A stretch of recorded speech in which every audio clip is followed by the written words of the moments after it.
Bueno, todavía comentamos algunos temas acerca de la película que tienen una tarea y que se les quedó responder unas preguntas y terminamos de hablar de educación especial. Hoy vamos a hablar de la educación pública y la educación privada. ¿Qué concepto tienen ustedes o qué diferencias pudieran notar ustedes en cuanto a la educación pública y la educación privada, chicos?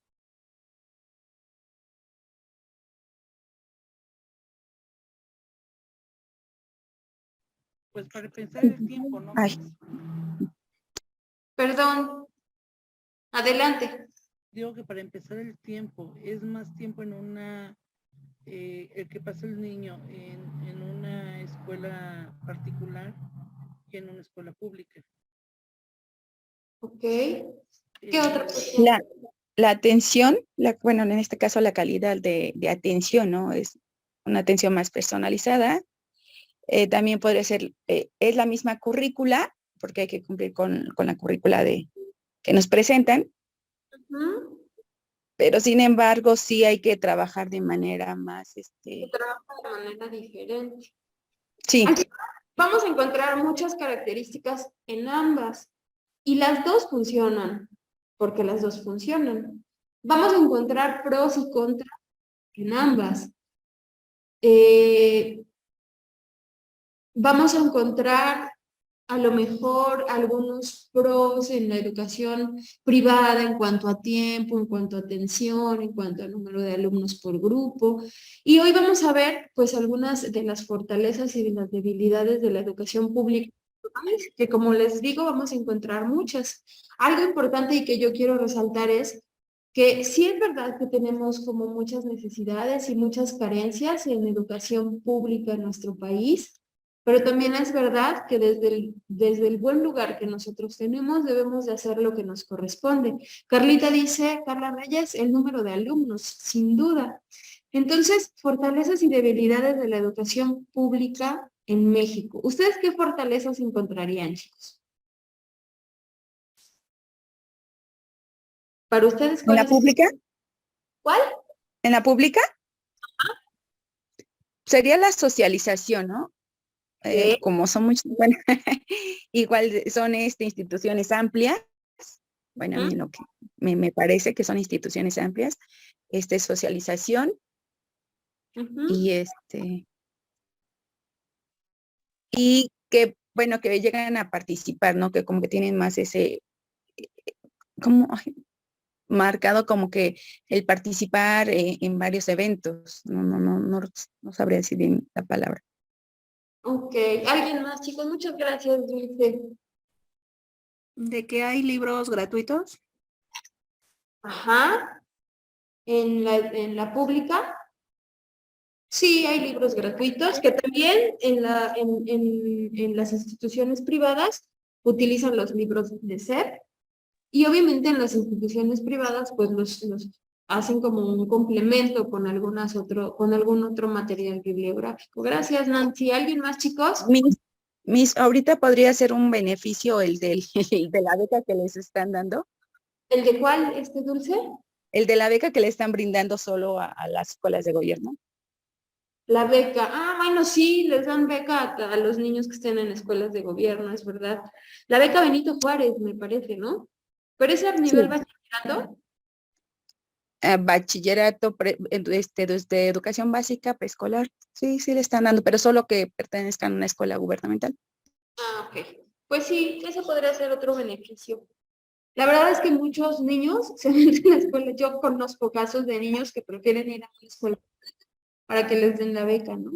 Entonces, bueno, el concepto de educación que nosotros tenemos, aquí podemos analizar y ver muchos otros conceptos de educación, ¿no? Como la transmisión de aprendizaje, de técnicas, de cultura, de costumbres, que nosotros vamos transmitiendo hacia los que vienen en generaciones delante de nosotros, ¿no? Por eso dice aquí, transmisión de aprendizaje, de técnicas culturales, técnicas de usos, de costumbres, de producción, ay, perdón, me pegué, de comportamiento, mediante las cuales se busca satisfacer necesidades Aquí dice contra la hostilidad, el ambiente físico, biológico, trabajar, vivir en sociedad en formas más o menos ordenadas o pacíficas. Vamos a ver algunas otras definiciones. Esta definición, pues a lo mejor para mí yo le agregaría muchas otras características. Aquí hay otra. La educación se establece para poder entender la realidad. Se deben estudiar fenómenos y cosas del contexto social del individuo. Desde entender el contexto social del individuo, vamos a ver qué tipo de educación pues es la dominante o que requiere ese grupo social. Esta definición me gusta un poco más porque toma en cuenta que es un fenómeno social y que se va a estudiar el contexto del individuo para entender cuál es la educación dominante en la sociedad en la que vive esa persona o ese individuo, ¿ok? Independientemente de los deseos y aspiraciones que se tengan o se manifiesten en los distintos individuos. Aquí, ¿a qué se refiere con independientemente de los deseos y aspiraciones? Aquí nos está hablando de un concepto donde se estudia el contexto social, por eso dice independientemente de los deseos y aspiraciones que se tengan y manifiesten los distintos individuos. Para ustedes, ¿qué es la educación, chicos?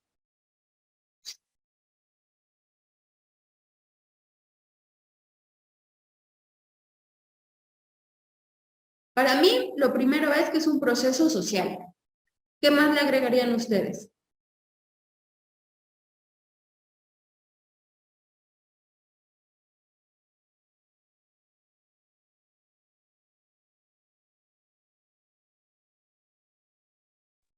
La formadora. Es formadora, es formativa, ¿sí? Entonces la educación es un proceso social, formativo, ¿ok? ¿Alguien más? Sería por el cual podemos adquirir conocimiento. Ok. A través del cual adquirimos. Sí, conocimientos. Adquirimos y transmitimos, ¿no? Sí, los dos, ambos. Uh-huh. Pues me gusta, fíjense, conocimientos. ¿Alguien más, chicos? Muchas gracias. Sí, para mí la educación es un proceso social formativo a través del cual adquirimos y transmitimos conocimientos. Esta definición del profesor Raúl Bolaños nos dice que la educación es un hecho social. Eso no lo podemos negar. Desde antes de que existieran las instituciones educativas, transmitimos conocimientos por convivencia social, transmitimos costumbres, transmitimos ideas y vamos pasándolas de una generación a otra.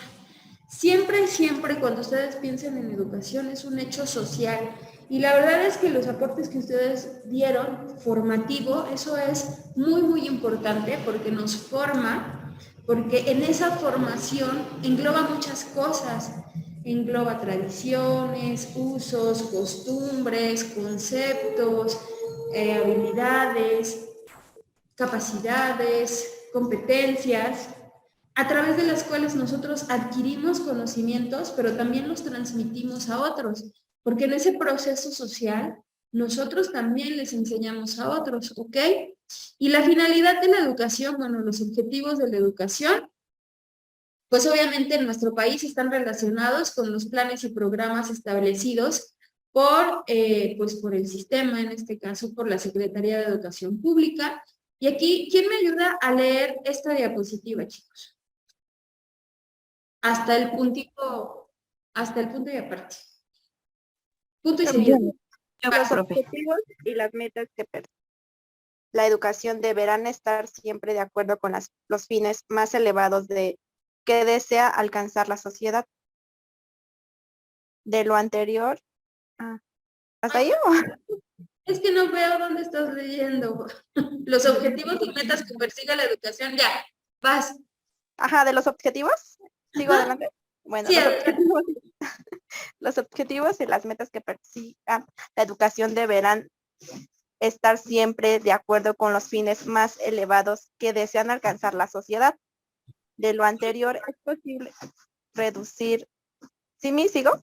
Sí, Reducir obviedad que la estructura social produce la estructura educativa, lo que significa que en la búsqueda de la especialidad de lo educativo es necesario tomar en cuenta las particularidades históricas de las integraciones sociales, sean estas comunidades, ciudades o naciones. ok. De esto que leíste, ¿para ti qué es importante?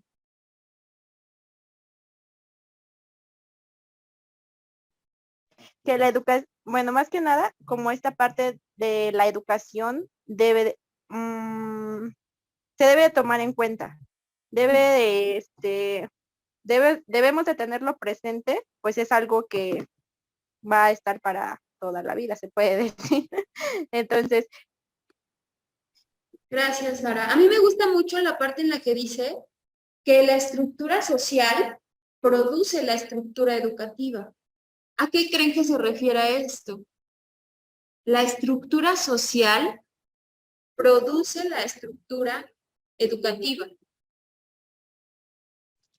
Es a partir del contexto social en el que te encuentres, ¿no? Es donde pues uno va aprendiendo de todo, Sí, de todos claro.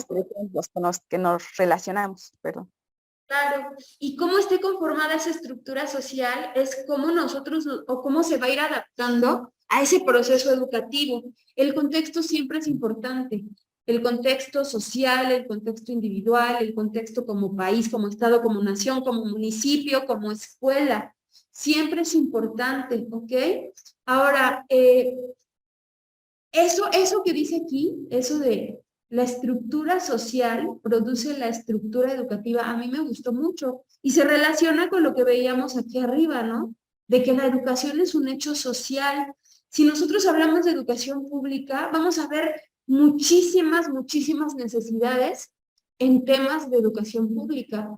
Aquí nos dice que la responsabilidad que se le está dando a la educación tiene mucho que ver con el tipo de la sociedad en la que nosotros vivimos. Y aquí creo que una de las características tanto de la educación pública como de la educación privada, y esto que dice aquí, de la responsabilidad que se le delega a la educación, muchas veces se le delega absolutamente toda la responsabilidad de formar a un ser humano o toda la responsabilidad de formar a un individuo, cuando esa responsabilidad debe estar repartida en un porcentaje equitativo y justo, porque la formación de un ser humano no depende solamente de la educación o del ámbito educativo, ahí intervienen muchos otros factores.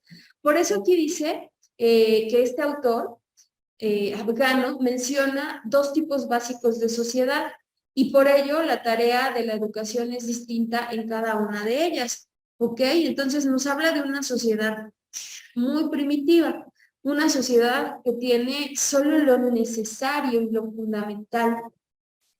Y obviamente las necesidades de esta sociedad, como él la llama, como el autor la llama primitiva, pues son muy diferentes a las de algún otro tipo de sociedad. Aquí nos dice que esta sociedad primitiva se le designa la tarea de transmitir técnicas de trabajo, de comportamiento, de valores sociales, para que ésta no cambie. Creo que algunos de los pros que yo vería en la educación pública en algunas comunidades muy lejanas o primitivas, como las llama el autor, es que hay muchas cosas que se siguen cuidando mucho en el entorno social y hay muchas cosas que se siguen transmitiendo mucho en ese entorno social. El tema de los valores, el tema de cuidar ese pequeño entorno social, y eso es muy característico de algunas zonas rurales, donde, bueno, pues obviamente la tecnología sí ha llegado, pero no ha tenido tanto impacto como en algunas otras zonas más urbanizadas. Por eso aquí dice que lo que se busca o la tarea de la educación en este tipo de sociedades es transmitir técnicas de trabajo, de comportamiento, con el fin de preservar las características de esas comunidades o de esas sociedades, mantenerlas y que sigan vigentes sus valores Y creo que eso no se logra con un objetivo, a lo que quiero llegar es que a veces el objetivo no es ese, sino que las características propias de las comunidades no permiten que se dé una transformación o un impacto muy notable por las zonas geográficas, por la lejanía, por el entorno económico, por el entorno social, por las costumbres. A lo mejor estas sociedades primitivas, como les llama el autor, pues sufren un poco de rezago económico, social, educativo y en temas de salud. Ok, bueno, ¿algo que quieran comentar hasta aquí, chicos?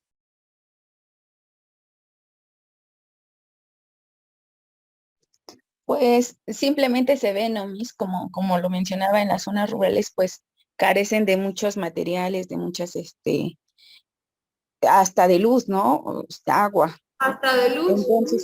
Entonces, pues no tienen la misma disponibilidad que aquí en la ciudad, en zonas rurales, urbanas, perdón, que ya están más céntricos, que cuentan con estas plataformas ahora actuales y, bueno, digitales. Y también en las particulares ya sería una dimensión más amplia, ¿no? Que cuentan con más materiales, están más actualizados que las escuelas de gobierno. Entonces sí se hace esa gran dimensión, ¿no? Esa gran diferencia entre estas escuelas que a pesar de que son de gobierno, también son en unas zonas rurales, ¿no? Claro, y es que eso que dices es muy importante, Dulce. Lo que yo les decía, a lo mejor el objetivo no es ciertamente este. Sin embargo, por las características propias de ese tipo de zonas, pues hay más rezago, hay menor uso de la tecnología, hay menor accesibilidad a ella, por la situación geográfica, por la situación económica. Los niños viven de manera totalmente diferente, no están tan inmersos en la tecnología, son más niños, pues. Y en cambio las sociedades civiles o las sociedades más urbanizadas, que nos la define más adelante el autor, pues no tienen esta característica. No sé si ustedes han tenido oportunidad, yo creo que sí, de trabajar algunas de ustedes en estas sociedades rurales o que no están tan urbanizadas, y los niños de verdad son diferentes. Hay muchas escuelas públicas dentro del contexto urbano, que es también otro tema. ¿Por qué? Pues obviamente si están inmersos en el uso de la tecnología, si están familiarizados con el uso de la tecnología, si viven muchas carencias, a lo mejor un número muy grande de alumnos en cada grupo. Sin embargo, las sociedades rurales o primitivas, como las menciona este autor, tienen otras características muy particulares. Yo recuerdo haber platicado con un profesor de la sierra en temporada de pandemia, pues para empezar, en la comunidad donde él trabajaba o trabaja, que es como a 4 horas de Zacatlán, en un municipio que se llama Hermenegildo Galeana, lo que él decía era que pues se comunicaba vía WhatsApp con algunos papás, pero no podía hacerlo con todos porque no todos tenían. Y para muchos de los papás de esa comunidad, pues era difícil la comunicación. Les tenía que mandar audios porque muchos de ellos no sabían leer bien. Entonces era difícil el de estar en contacto con los papás y mantener su ciclo escolar activo con todos sus alumnos en esa temporada o época de pandemia, que a lo mejor ahorita estamos viviendo como en la colita, como en la última parte. Y entonces, pues lo que él hacía es que él iba a la casa de sus alumnos que no tenían a lo mejor ese contacto vía telefónica o vía WhatsApp o vía correo electrónico, entonces él tenía que ir a verlos. Y entonces ya juntaba un grupo de papás que no tuvieran esa disposición, esa accesibilidad, y entonces ahí daba instrucciones, daba material. Entonces ahí nos podemos dar cuenta cómo hay cosas que nosotros no vemos o no conocemos, ¿no? En el tema de las sociedades modernas, pues es totalmente diferente, porque los niños ya nacen inmersos y en contacto con esta tecnología, que lo hemos mencionado en algunas otras clases, el darle un dispositivo, un smartphone o una tablet, o que el niño esté tanto en contacto con este tipo de dispositivos, a lo mejor le potencia muchas habilidades, pero a lo mejor muchas otras se quedan dormidas porque los niños están mucho tiempo metidos con estos dispositivos electrónicos Y también nosotros como maestros hay que encontrar el punto medio entre entender que no son totalmente buenas, pero no son totalmente malas.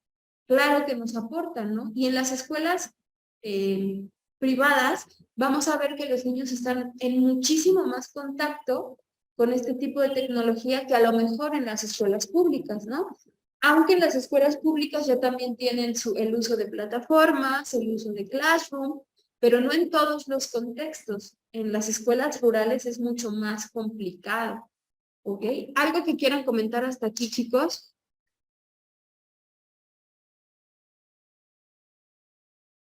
Quizás también en esta parte que ya había mencionado sobre los valores.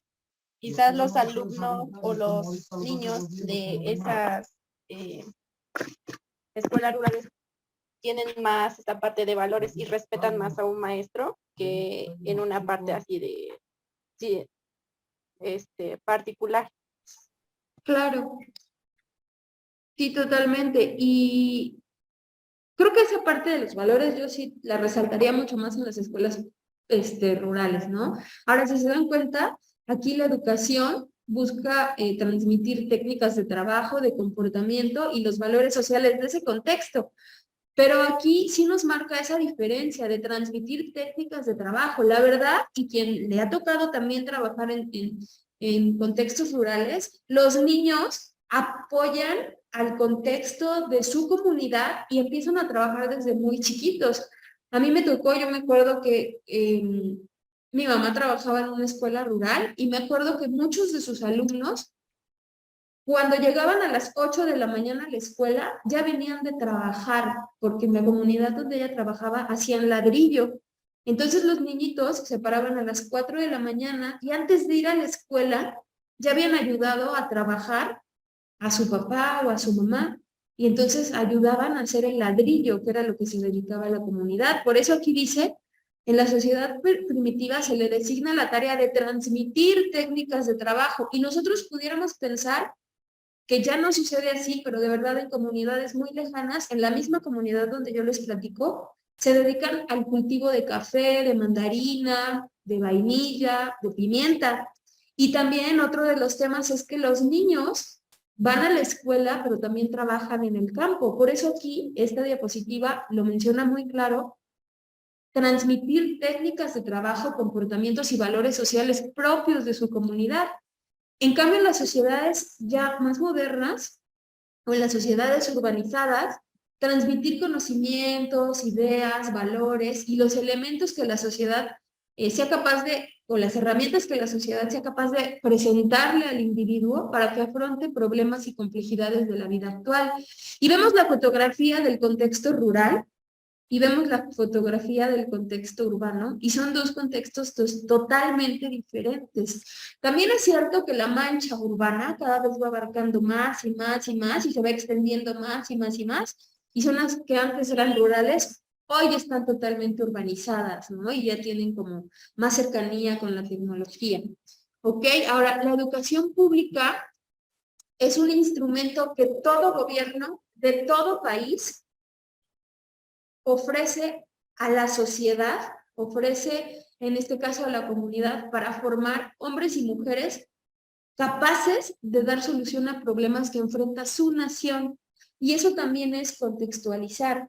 El contexto es totalmente diferente en un país y en otro, pero en todos lados existe la educación pública y en todos lados es una herramienta o un instrumento que el gobierno utiliza para formar hombres capaces de dar solución a los problemas propios de esa sociedad o de ese entorno, ¿ok? Su objetivo, pues, es que la sociedad en su conjunto dé solución a ese contexto o a esas necesidades sociales que se tienen en ese lugar o en esa región o en ese país o en ese estado. Aquí, ¿le agregarían algo a la definición, chicas? ¿O ustedes están de acuerdo con esta definición de educación pública? Para mí está correcta.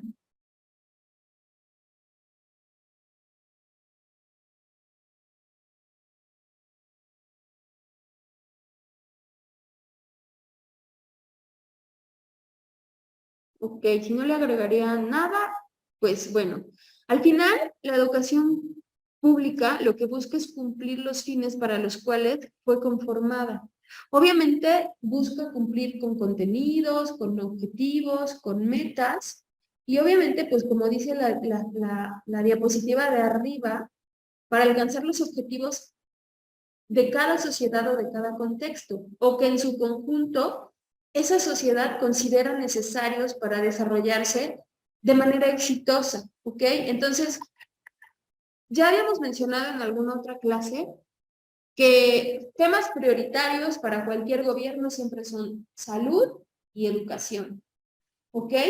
Ahora, si nosotros nos vamos a la educación pública en México, de cómo surgió, de cómo se fue, de cómo se hizo obligatoria para todos, de cómo se hizo gratuita, de cómo se hizo laica, eso lo hemos visto en algunas otras sesiones, ¿no? Sin embargo, aquí de manera como muy general nos lo mencionan las diapositivas y nos dice que la educación pública en nuestro país tiene su origen en las leyes expedidas por el vicepresidente Valentín Gómez Farías, que si se acuerdan, lo mencionamos en alguna de las sesiones, ¿no?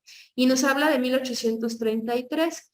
¿Con qué finalidad se establecieron estas leyes de educación pública? Pues obviamente para que hubiera mayor libertad de pensamiento, de enseñanza, para que todos tuvieran acceso a la educación, para que fuera libre de credo religioso, toda esa lucha y todo ese contexto en el cual la iglesia estaba metida dentro del tema de educación, lo vimos en las primeras sesiones. Pero les repito, aquí nos lo habla de manera muy general esta diapositiva. Y lo que busca o la finalidad que tiene la educación pública es establecer libertad de enseñanza y que en todas las instituciones educativas se homogeneice o se haga igual el acceso a la educación. A eso se refiere este concepto de establecer la libertad de la enseñanza y secularizar varias instituciones para dedicarlas al servicio educativo. Ahora, la UNESCO tiene un concepto de educación y dice que la educación ante todo es un derecho al que tenemos todos y es un derecho humano fundamental. Y lamentablemente en nuestro país, este derecho humano fundamental muchas veces se ve transgredido. ¿A qué me refiero con esto, chicos? ¿Por qué en nuestro país este derecho humano fundamental se ve transgredido a veces? Considero, profesora, por algunas tradiciones o costumbres que aún existen en comunidades en las que no les permiten pues seguirse preparando, sino todavía siguen con el pensamiento un poco abstracto, no, cerrado, en el cual pues solamente todavía las mujeres son para criar, para tener hijos, para la casa, y los hombres solamente los que pueden tener esa oportunidad. Asimismo, creo también y considero que es la falta de economía, ¿no? Que no les dan la oportunidad de ir a la escuela. Sí, creo que dicen el clavo en las dos. Creo que los usos y costumbres, justo de lo que nos habla la diapositiva donde se ve a los niños jugando en el campo cuando nos habla de los comportamientos sociales y de los usos y las costumbres muy arraigadas en cada sociedad, creo que muchas veces por ignorancia también, por esa misma situación de desigualdad, se vuelve un círculo vicioso, donde a veces las niñas, como mencionas, no tienen acceso a la educación o derecho a la educación por el simple hecho de ser mujeres. Y pudiéramos pensar que no, pero sigue pasando en nuestro país. Y el otro punto que mencionaste, la economía. Nosotros, los seres humanos, al final tenemos esa parte, pues esa parte animal, ¿no? Y lo primero que buscamos satisfacer son nuestras necesidades básicas. Una de ellas es el alimentarnos. Y muchas veces, precisamente por eso también se ve transgredido este derecho humano fundamental a la educación, porque entre ir a la escuela y llevar dinero a tu casa para comer, la prioridad es llevar dinero a casa para comer y entonces pues se ve transgredido por el mismo entorno, por la misma dinámica social, por la misma desigualdad económica, entonces se ve transgredido este derecho humano fundamental. ¿Ok? Ahora, importante, la educación es un derecho humano fundamental a través del cual la educación, yo siempre he dicho que apostar por la educación siempre es un ganar-ganar. Cuando tú apuestas por la educación, estás dando acceso a un derecho humano fundamental. Pero este derecho humano fundamental, que es el acceso a la educación, te abre el panorama para que tú puedas saber y conocer y ejercer muchos otros derechos humanos que también posees. Por eso, este tema, el de la pobreza, la falta de acceso a la educación, se vuelve un círculo vicioso en el que carencia trae más carencia. ¿Por qué? Pues obviamente, si no se tiene acceso a la educación, no se tiene acceso al conocimiento, no se tiene acceso a motivar diferentes tipos y estructuras de conocimiento, no se tiene acceso a conocer que tienes otros derechos y que no los pueden transgredir, como el de la libertad, como el de la libertad de expresión, como el de transitar libremente. Mucha gente, de verdad, hay comunidades donde no conocen todos esos derechos. Por eso les digo que es un círculo vicioso, donde se escucha feo, pero carencia trae más carencia. Y en la medida de lo posible, lo que nos toca hacer a nosotros como educadores es tratar de transmitir este mensaje precisamente a quien tenga que llegar, ¿no? Y quienes trabajan a lo mejor en comunidades, quienes trabajan a lo mejor con grupos vulnerables, el hacerles conocer que tienen ese derecho y que ese derecho y el acceso a la educación te va a abrir un panorama donde sabes que tienes otros mucho más derechos y que los puedes ejercer, pues obviamente siempre va a cambiar ese círculo vicioso y va a cambiar la perspectiva, el panorama y el pensamiento. Y con una persona a la que logramos cambiarle el entorno, ya logramos impactar desde nuestro buen lugar como maestros, porque esa persona seguramente va a lograr impactar en otra. Y a lo mejor podemos pensar que nuestro trabajo como individuos es muy chiquito, pero si lo logras en una persona y esa persona en otra, la cadenita puede ser a lo mejor pequeña, pero efectiva, ¿ok?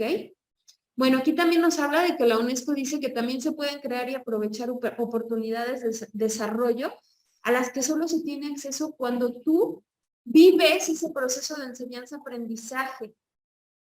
Y cuando tú lo conoces, entonces se te abre otro panorama, conoces otras cosas y dices, wow, esto también existe y yo también puedo tener acceso. Yo no sabía que esto se podía y yo no sabía que este era mi derecho. Por eso esta diapositiva me gusta mucho, porque también nos habla de que a través de la educación, las personas, a través de ese proceso de enseñanza-aprendizaje, se da cuenta de todas las oportunidades de desarrollo que tienen. ¿Ok? Bueno, entonces, les leo la diapositiva completa y dice, el concepto de educación para la UNESCO. La educación, ante todo, es un derecho humano fundamental, pues a través de esta que se puede ejercer, es que se puede ejercer los demás derechos humanos y también se puede crear y aprovechar las oportunidades de desarrollo que solo se obtienen gracias a un proceso adecuado de enseñanza-aprendizaje que todo ser humano debe recibir sin ningún tipo de discriminación. Creo que esto que se menciona aquí es algo que a mí me gusta muchísimo. Y bueno, en esa preocupación de la UNESCO porque existan mejores condiciones sociales para todos, es que va creando programas en los que se preocupa y se ocupa de la educación. Y ustedes pueden buscar, googlear programas que ha establecido la UNESCO en pro de la educación y van a encontrar muchos, ¿no? Y aquí esta diapositiva nos lo menciona. La UNESCO ha implementado programas de apoyo a la educación sumamente importantes. Reflexión sobre el desarrollo futuro de la educación es uno de los programas de la UNESCO y dice que inició en el año de 1980 y que estuvo vigente hasta el año 2000. Educación para todos para el año 2015. Una vez que culminó el anterior, inició este programa de educación para todos y terminó en el 2015, o sea, tuvo una vigencia de 15 años. Y así ustedes pueden ir viendo que la UNESCO en este tema y en esta idea de homogeneizar a los seres humanos, de que todos somos iguales, de que todos tenemos los mismos derechos, es que lanza este tipo de programas, ¿ok? ¿Algo que quieran mencionar hasta aquí, chicos?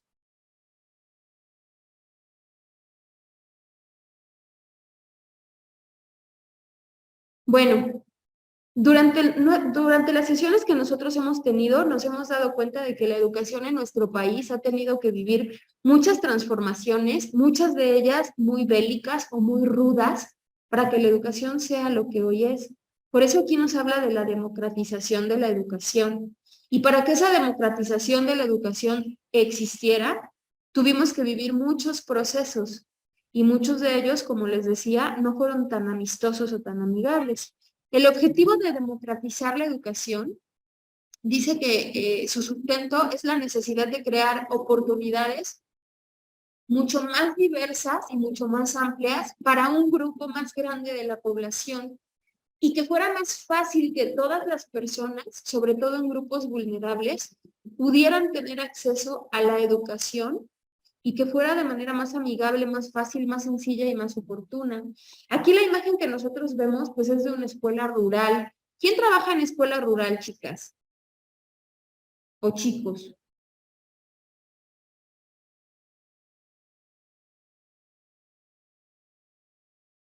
¿Ninguno de ustedes trabaja en escuela rural, chicos? ¿O en multigrado? ¿O en CONAFE?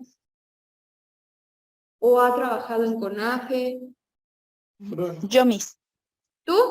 ¿Cómo Pero es? bueno, trabajé, no, apoyé, bueno, hace muchos años, en el IEP, Ok. para adultos mayores. Ujú. Pero pues igual habían niños, y si era una escuela rural, y carecíamos de inmuebles, bueno, de De inmobiliario, bancas, de luz. libros, todo. Se Sí, carece sí, hasta sí, de baño a veces. sí, sí, también. A mí me tocó también estar en el contexto de una escuela rural y de verdad a veces el tema del baño, porque tú pudieras pensar que te falta luz, pero pues que en la luz del día pues no pasa nada. Pero también a veces falta agua, faltan bancas, faltan libros, falta techo, falta luz, falta todo. Dice Yared y Marta, nosotros estamos en CONAFE y Carla trabaja multigrado. ¿Y ustedes han trabajado en ese contexto o pueden tener la posibilidad de tener como este comparativo entre la educación rural y la educación urbana? Yo sé que la educación en el ámbito rural es de verdad un reto de la educación para los docentes en México. Cuando veíamos el reto de ser docente en México, trabajar en una escuela pública es un reto por el número de alumnos. Trabajar en una escuela rural también es un reto. ¿Por qué? Por las situaciones económicas, geográficas, sociales, porque tus alumnos, no me van a dejar mentir, muchos de ellos faltan mucho a la escuela. Los papás no le ven como el tema importante a que acudan a la escuela.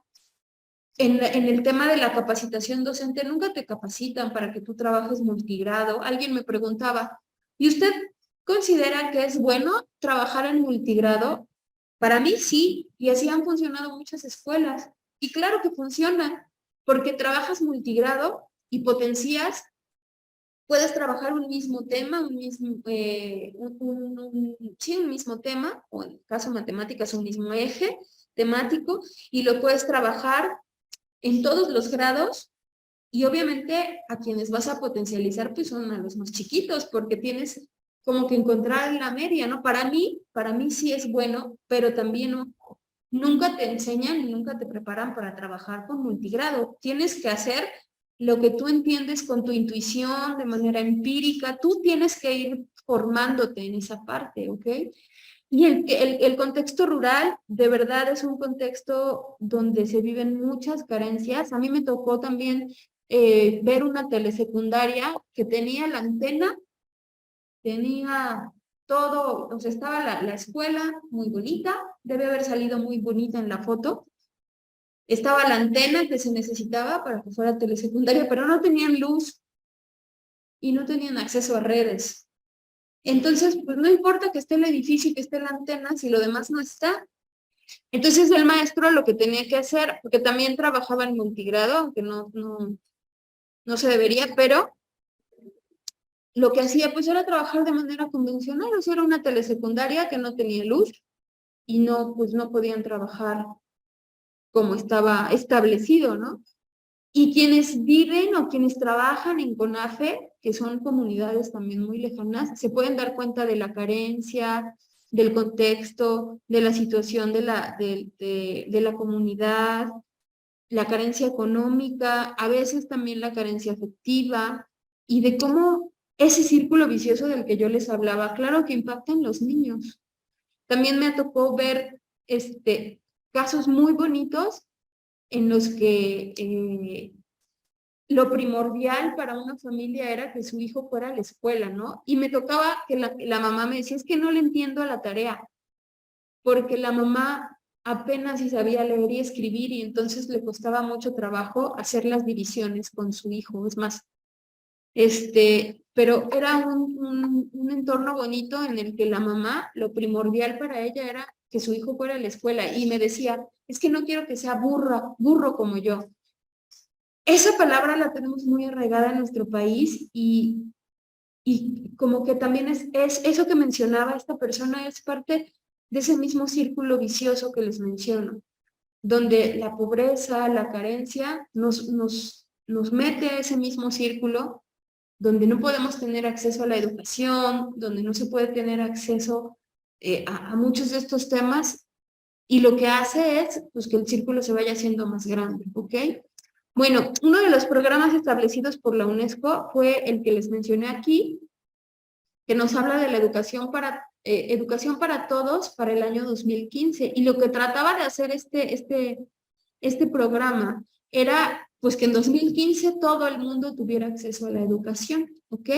Entonces, este programa se estableció en el marco del Foro Mundial de la Educación, tuvo lugar en el mes de abril del año 2000 y bueno, aquí lo que ustedes pueden ver, la educación para todos en 2015, la UNESCO lo veía como un compromiso a nivel mundial, buscaba fomentar el cuidado y el desarrollo de la educación en todos los niños, que la educación básica, la educación primaria fuera universal, que en todos los rincones del mundo todos los niños tuvieran acceso a la educación, que fuera obligatoria y que fuera gratuita.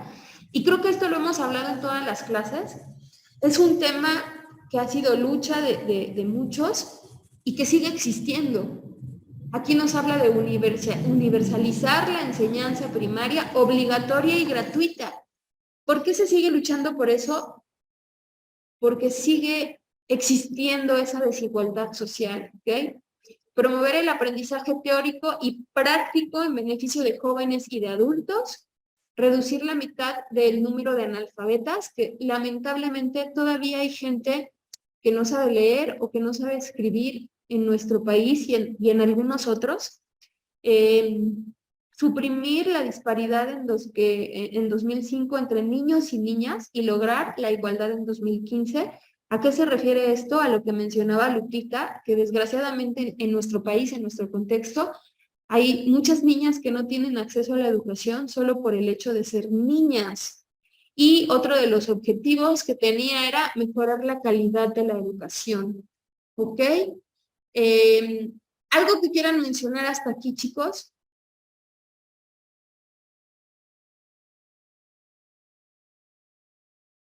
Bueno, nos vamos a quedar en esta diapositiva. Nos faltan 4 diapositivas para acabar. Y para cerrar, y antes de que empiece nuestro partido de fútbol, al que creo que todo el mundo quiere ver el partido, en la siguiente sesión me mencionó el ingeniero Chavarín y nos mencionaron que sí, la mayoría de nuestro grupo quería ver el partido, que no había problema si nos podíamos poner al corriente en nuestros temas. Yo no tengo problema con eso, chicos, sobre todo porque nuestra siguiente clase, y la mayoría de ustedes están conmigo en la siguiente clase, pues inicia el partido. Pero bueno, para cerrar, ¿qué les gustó y qué no les gustó de la clase de hoy, chicos?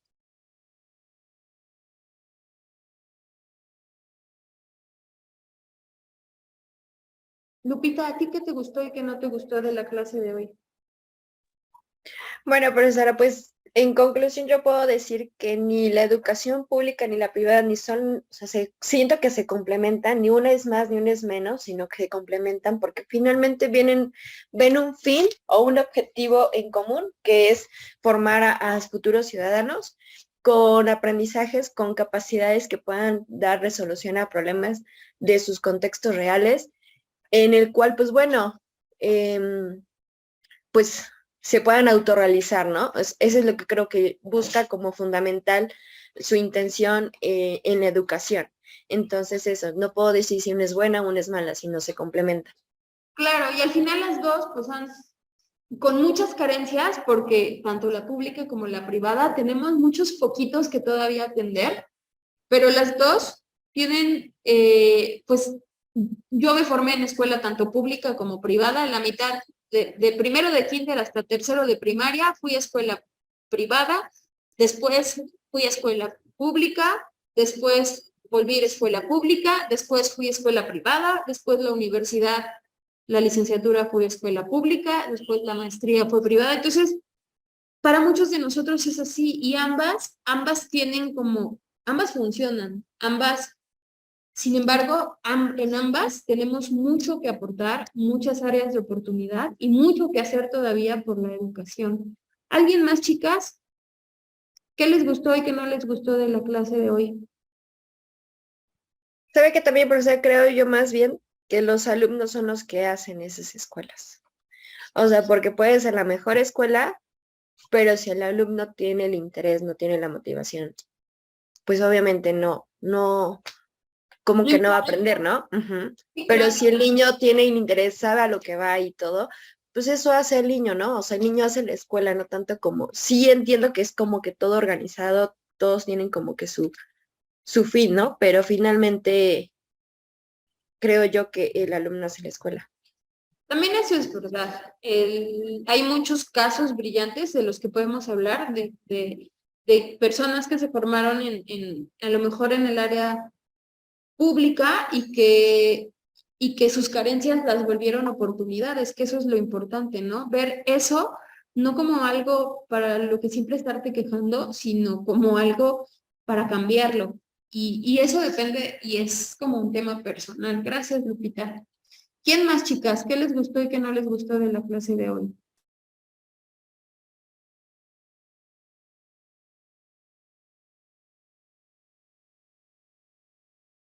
Dulce, ¿a ti qué te gustó y qué no te gustó?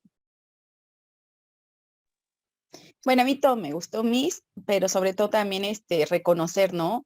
A los docentes que se van a esas escuelas rurales y a pesar de todos los retos que se les enfrentan, sacan adelante su trabajo, ¿no? Su profesión, el corazón que tienen para sacar adelante esos pequeños que sobre todo carecen más, afectivamente de atención afectiva que de atención, digámoslo así, no sé, mobiliaria o algún, yo siento que eso es lo que más les afecta a ellos. Y Sí, pues los docentes que hacen ese gran esfuerzo, ¿no? Y tienen ese gran reto. muchas gracias, Dulce. ¿Alguien más, chicos? Nos quedan 4 minutos de clase. ¿Quién más? ¿Qué le gustó y qué no le gustó? Sara, ¿qué te gustó y qué no te gustó de la clase de hoy? Pues coincido con la compañera Dulce porque al final de cuentas los maestros de las escuelas rurales tienen que buscar las estrategias y adaptar todo a lo que tengan a su alrededor, porque bien como comentaba que pues a veces no existe el material o sí más que nada el material o más que nada material físico, eh, y a veces es algo imposible que puedan llegar dichos materiales. Entonces, a eso sí es como un desafío para el docente para que los alumnos aprendan algo. Claro, y creo que esas carencias, digo, en las escuelas públicas también depende de cada escuela, pero sí es cierto, en las áreas rurales creo que eh, creo que sí, para ser un maestro de una escuela rural, en una comunidad, hay que tener mucho corazón y amar mucho lo que haces, porque de verdad es loable lo que hacen los maestros en estas comunidades. Muchas gracias, Sara. ¿Alguien más, chicos? ¿Alguien más que quiera comentar qué le gustó y qué no le gustó de la clase de hoy y del tema de hoy?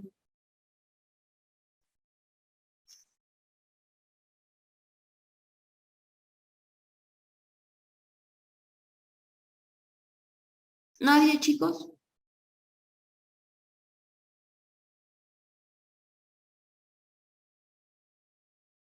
Ok, bueno, entonces vamos a quedarnos en esta diapositiva para terminar en la siguiente sesión. Este tema, ya nos queda igual muy poquito para que termine el cuatrimestre. Y la siguiente sesión, pues ya hacemos un consenso para cómo vamos a evaluar, hacer la segunda evaluación de la materia, ¿les parece, chicos? Y bueno, hay tareas que están en la plataforma, las reviso para hacerles comentarios, siempre les pongo comentarios en sus tareas, nada más que esta semana tuve dificultades técnicas con mi computadora, entonces, muchas gracias, Jared. Entonces, pues estamos en contacto, chicos, la verdad es que hablar de educación pública y de educación privada en nuestro país y enfrentarnos al panorama y a los retos que tenemos, seas maestro de educación pública o seas maestro de educación en una escuela privada, el reto de ser maestro en México de verdad es un reto. Tenemos muchos temas todavía en los cuales tenemos esa oportunidad de crecer. El cambiar nuestra conciencia y pensar en qué clase de docente queremos ser también es importante, ¿no? Si ustedes están formándose para formar a otras personas, ¿qué necesitan trabajar en ustedes para poder llegar a un aula y transmitir eso que necesita ser transmitido y generar esos procesos internos en cada persona? Entonces, muchas gracias, chicos. Nos vemos la siguiente semana y que tengan bonito fin de semana y nos vemos todos los chicos que toman mi siguiente clase, pues ahorita nos vemos en la siguiente sesión, chicos. Muchas gracias. Gracias. Gracias, Cuídense profesora. Hasta luego. mucho. Hasta luego. Hasta luego, Miss. Adiós.